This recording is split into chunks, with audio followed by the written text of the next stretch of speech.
Bonjour à tous, c'est Séverine, bienvenue sur Trouver la paix et la joie. J'espère que vous allez bien, que la messe de dimanche vous a boosté pour toute la semaine, car il n'y a rien qui peut nous faire plus de bien que de recevoir vraiment dans la Sainte Communion le Christ. Et puis pour ceux qui ne sont pas en état de grâce, vous pouvez recevoir le Christ de manière spirituelle et ça apporte énormément de grâce également. Aujourd'hui, nous allons aborder les armes pour lutter contre cet esprit du monde qui nous trompe, qui nous manipule.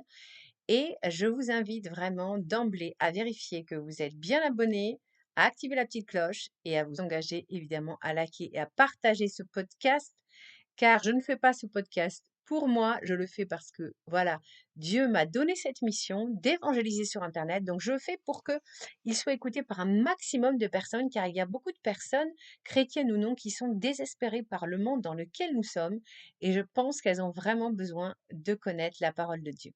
Alors, aujourd'hui, nous allons voir la première arme contre l'orgueil. Nous avons vu la semaine dernière que l'orgueil était un des pires péchés. Et selon des confidences de Jésus à différents mystiques, il faut savoir que c'est ce péché qui emmène beaucoup de personnes en enfer.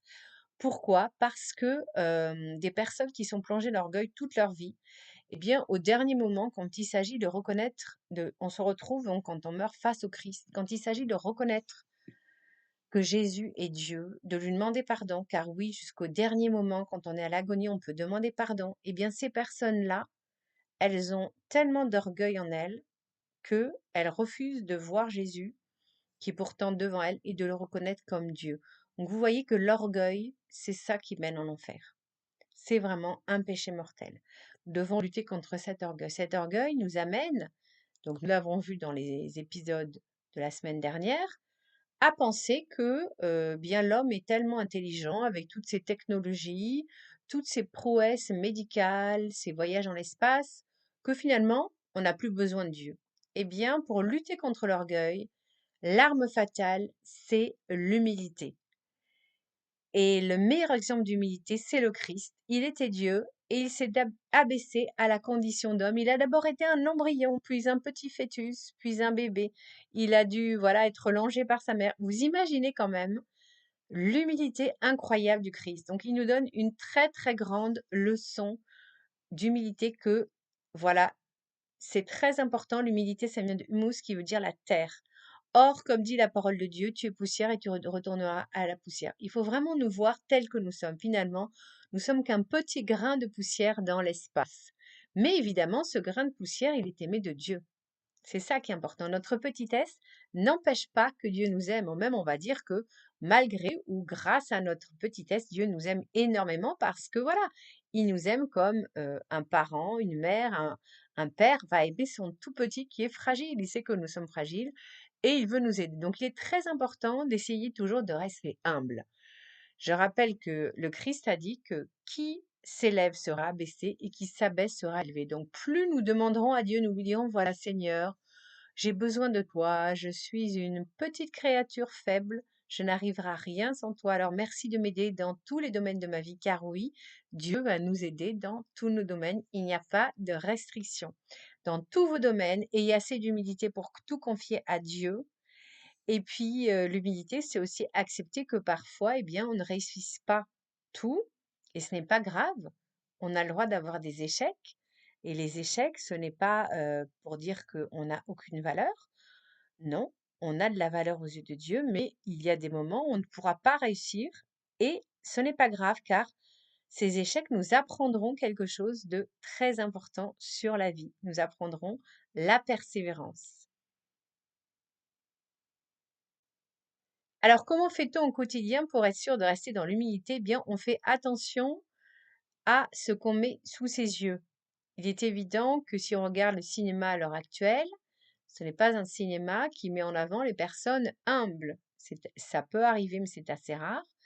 On met plutôt en avant des gens qui sont quand même très sûrs d'eux-mêmes, qui aiment bien se faire remarquer, on met en avant aussi une puissance physique parce qu'on est super fort, enfin on met en avant des super-héros et donc attention à ce qu'on regarde au cinéma, à la télé. Est-ce qu'on regarde des films, des séries qui ne mettent en avant que la force physique ou est-ce qu'on voit des héros comme ça, positifs, qui partent de tout en bas et puis à force de courage et de persévérance arrivent à transcender, voilà, transcender leurs difficultés. Voyez, nous avons fêté la fin de la cérémonie des Jeux paralympiques et j'ai trouvé que les athlètes paralympiques avaient cette humilité en eux. Ils ont cette humilité parce que voilà, la maladie, l'accident, le handicap les a privés de certaines capacités que la société juge indispensables au bonheur et eux, ils sont là en train de nous montrer que non. On peut comme ça, avec énormément de courage, de persévérance et de transcendance, eh bien, on peut être sportif, voyez, même avec des membres défectueux, des sens défectueux. Et je trouve, voilà, que il nous donne, voilà, l'humilité, ce n'est pas avoir une mauvaise opinion de soi, hein, il ne faut pas confondre. Au contraire, l'humilité, c'est savoir que on a des faiblesses, mais que le Christ va nous aider à les dépasser. Il y a énormément d'athlètes d'ailleurs qui sont croyants, il y en a beaucoup parmi les athlètes paralympiques, et c'est justement cette croyance en Dieu qui les aide à transcender. Moi, je vais vous donner deux exemples qui m'ont vraiment ébloui. Ça a été un monsieur qui était en unijambiste, donc il se tenait avec 2 cannes et il était en face d'une corde car il allait faire du saut en hauteur et tout d'un coup, il va lâcher une canne. Là, moi, je me dis: «Il va se lancer avec une canne». Il lâche la deuxième. Déjà, j'ai trouvé ça surréaliste et il fonce et il est arrivé à une jambe à sauter. Vous voyez, c'est extraordinaire. Eh bien, cet homme, je ne sais pas si elle est croyante, mais pour moi, elle a cette foi incroyable que Dieu est là, est avec elle. Une autre personne qui, là, pour le coup, est croyante, il s'agit de l'athlète brésilien. Cet athlète a un nom merveilleux puisqu'il s'appelle Gabriel dos Santos Aroro. Alors, je prononcerai mal brésilien, mais déjà, il a le prénom d'un ange et dos Santos des saints. Et donc lui, il est vraiment chrétien et il a dit voilà que donc lui, il est sans bras et il a des tout petits moignons à la place des jambes. Et ça a été le champion, il a dominé sa course. Il est allé plus vite que d'autres athlètes paralympiques qui, eux, étaient moins handicapés que lui. Il a raconté que parce qu'il avait failli se noyer enfant, qu'il avait vraiment décidé d'essayer de faire du mieux avec le corps que le bon Dieu lui avait donné. Et il est très croyant. Et voilà. Donc, Gabriel Dos Santos est un merveilleux exemple de résilience tournée vers le ciel. Alors voilà, on va terminer là-dessus. Soyons toujours humbles et confiants que Dieu va nous aider à avancer dans la vie et c'est lui qui va nous aider à nous transcender. Voilà, j'espère que ce petit podcast sur l'humilité vous aura vraiment plu. Je me rends compte que j'ai oublié de vous dire un truc très important sur l'humilité. Une des meilleures façons de rester le plus possible dans l'humilité, évidemment, c'est d'aller au sacrement de réconciliation régulièrement. Ne tombons pas dans cette routine où nous sommes persuadés que parce que nous allons à la messe tous les dimanches, que nous prions, etc. Non, nous sommes toujours pécheurs, donc voilà.